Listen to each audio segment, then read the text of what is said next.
Okay, a couple of new throat plates without the inserts. This one basically designed for all the normal stock standard blades, and this one more so designed for mitre cuts and dado blades. As you can see, there's a bit of allowance there.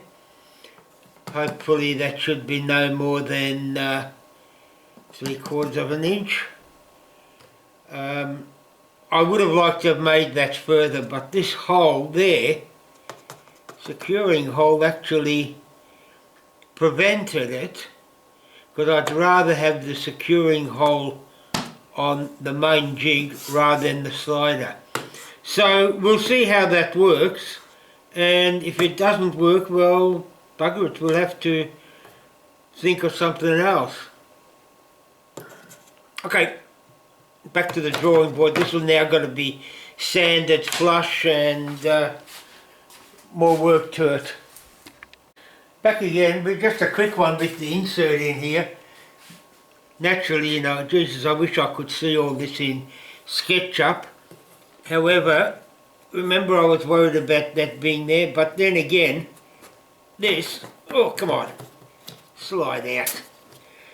It's already got a hole down there, so yeah, anyway, bit of a concern. Hang on, did you see that? No, you didn't. It's got a bit of a hole down there. So anyway, we'll see how it pans out when I countersink it. Oh, just by the way, I know you may think this quite amateurish, but I'm learning as you're learning, so I'm not really too many steps ahead of you. Usually all the mistakes I see, you're going to see. Looks like it's time for another digression, as always. Hey, I'm learning just as much as you guys.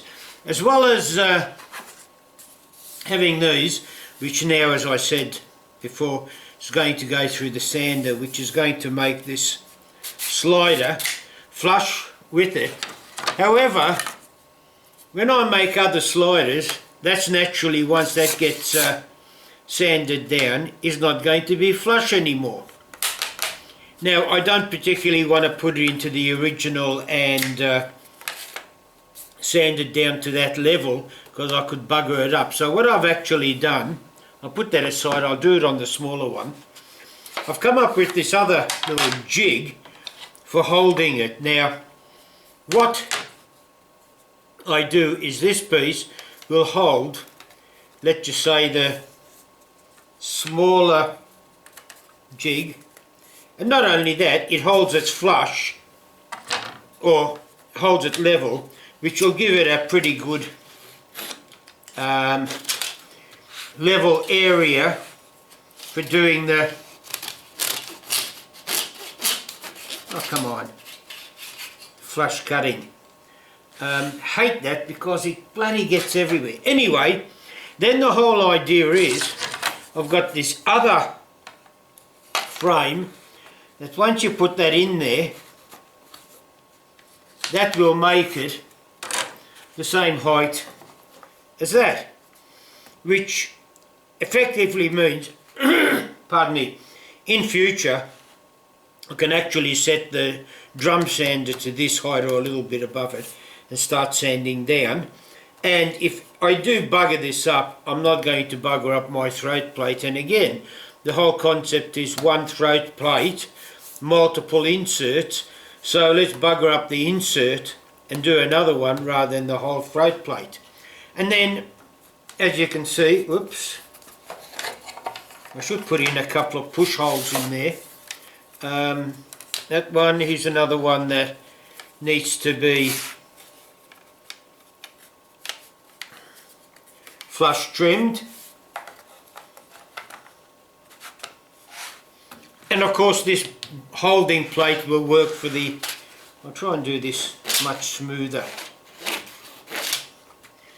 I do this carefully. I know this sounds stupid, but I do it carefully because I don't want these, if I do it hard, these little nibs bounce across the room, and I always wear thongs, and believe me, that's like that fairy tale of the, what was it, the Princess and the Pea. Well, I know in bloody, as a kid in Hungary, I heard about it. I don't know whether it's available here. Anyway, that's it. So I'm now off to do the sanding. What I'll probably have to do is a lot of stuffing around. Once I've set a height, I'll swap these out, which means I'll have to do quite a bit of swapping, and that's where I can progressively go down and then do them all at the same height, rather than sand one down, then come back and do the next one. Okay, I'll come back when I finish the sanding. Look, there's no magical part in putting it through a drum sander. Okay, boys and girls, after a shitload of sanding, this is what I've come up with. 1, 2, 3, 4, 5 of the dado capable inserts. I've actually pre-drilled the hole and countersunk it a bit on both sides. Voila, she fits in there. Cut another one, slips in there. The rim of the tabletop will stop us from coming out. Well, not so much these ones, because these are held in with the screw, but in the smaller one, if these are just plain simple thin kerf, again, same thing, 1, 2, 3, 4. So effectively, with those two base plates, I've got 2, 5, 9 ZCIs. Not bad. It's a hell of a lot more than 9 of these buggers. Hopefully now that that's done. Oh, yeah, sorry, before I ramble on, I'm not going to fill it now. I'm going to give it a quick tongue oil. Give it a day or so. I'm not going to stuff around waiting for it to cure properly. I never do. I seem to get away with it. Maybe I'm just lucky. Or I haven't noticed the mistakes they cause. But I'm going to, as I said, give it a tongue oil, buff it up on the buffing wheel, and hopefully the next time you'll see me will be in a couple of seconds after this, or a minute after this, but it'll be a few days after when I fit it to the table saw. Catch you then. Oh, I mean, you stay there, don't go away. I'll be here and back in a second or two. Boys and girls, here we are days later. Hope you're keeping well, safe and well refreshed. I've prepared the table to bring up the blade. What I've done is I'm using the wide curved template, and you'll notice in the previous one I didn't have a board down, only because I was only looking at a small narrow strip with the pieces held together by a dowel in the middle. However, these dowels are not in the middle, it's a wider strip, and just to, oh look, I doubt if it would pop out, but just to stop the blade when it's coming up, to rip this top piece off, I've put this board down. What I've actually done is I brought up the blade, brought the board up against this blade, put some masking tape or sticky tape or whatever you call it, masking tape on the end there, lowered the blade, put this board in, moved it over about 1/8 of an inch, and I'm ready to go. Hope it'll do it. Now, I could have used my fence, however, Christ, you all know Murphy, and I stuff most things up. So I don't particularly want it to bring that over, bring the blade up into this fence and have to make a new one, or even worse, bring it up into the actual fence, the metal fence itself, and mangle that and the blade, and you know the shit. Anyway, I'm going to zoom in on this piece, and then we'll, oh bugger it, I don't have to stop the camera for that. Zoom, zoom, zoom, zoom, zoom, zoom. I think that'll give you enough look-see, and we'll see what happens. Okay, here we go. I'm just about to turn the blade saw on. Up comes the blade.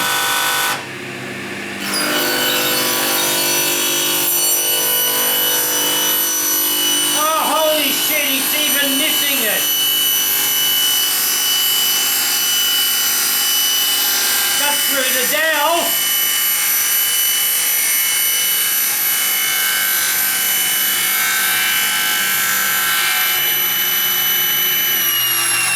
Okay, here we are, all the way up.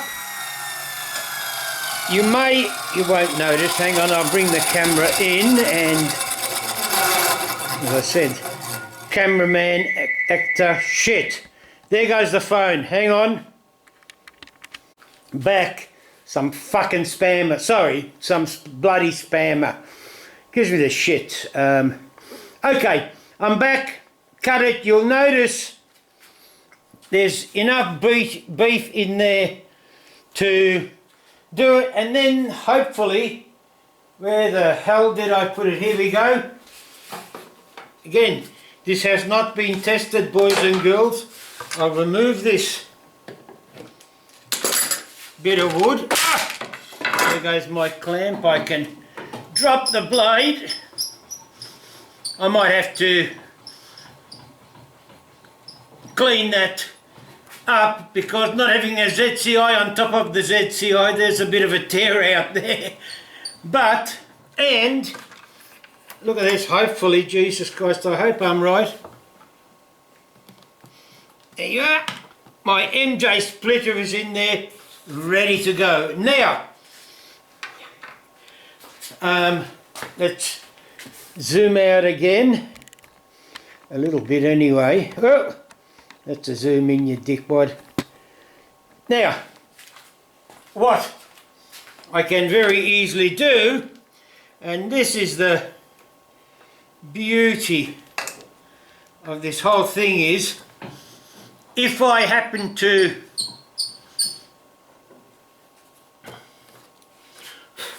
now, as I said, there's a little bit of tear out. If I happen to want a different curve, that's now saved. I'll write on the back there what it is, like a 2.3 Diablo blade. There's my insert. Blow all the shit out. Push that in. I am now ready for another different curve. Shit, how good is that? That is absolutely brilliant. And I've also come across a little bit of a hopefully solution for my 1.7 kerf saw blade, because these splitters, oh, being a new splitter, I have to coax it out because it's quite tight. I've come up with a bit of a solution, haven't tested it, don't know why, but there you have it. Hopefully we've got the camera on it. A 1.7mm 3D printed. Oh, same with this one. Kerf. Now, look, I haven't tried it. This is hot off the press. In fact, oh, yeah, see, hot. Just off the 3D printer.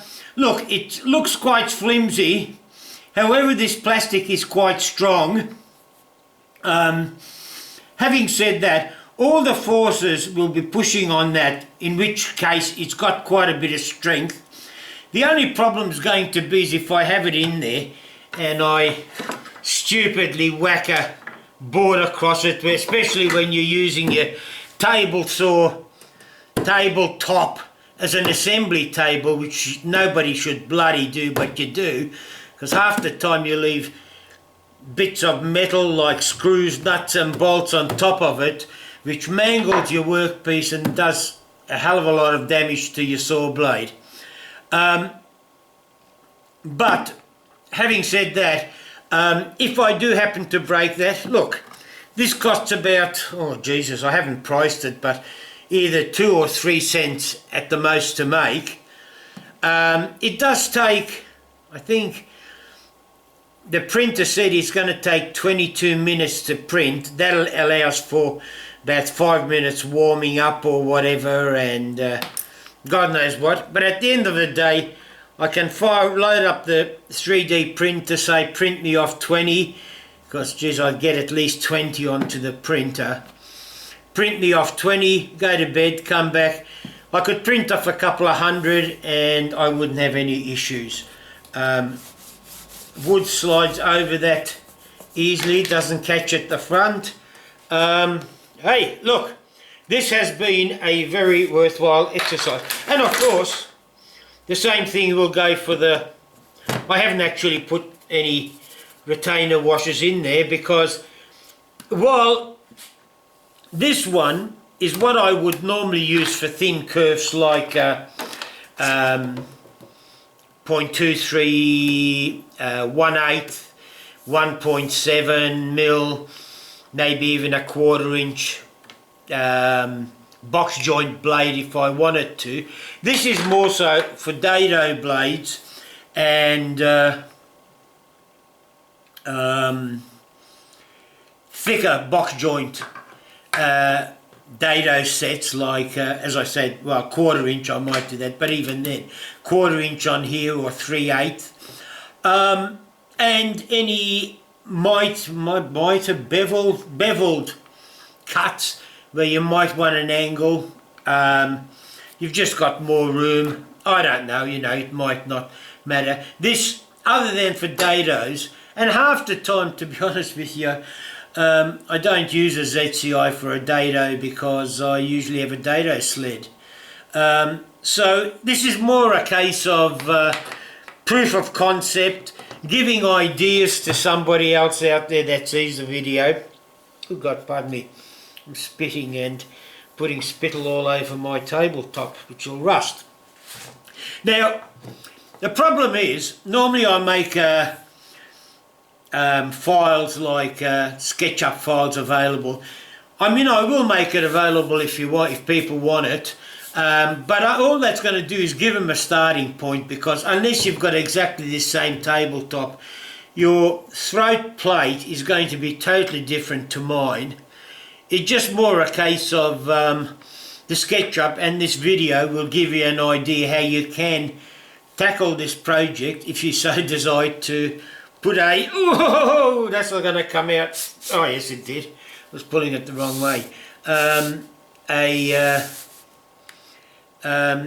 this ZCI concept, which to me, as I said, I read it on one of the Lumberjocks comments, and well, I was quite impressed.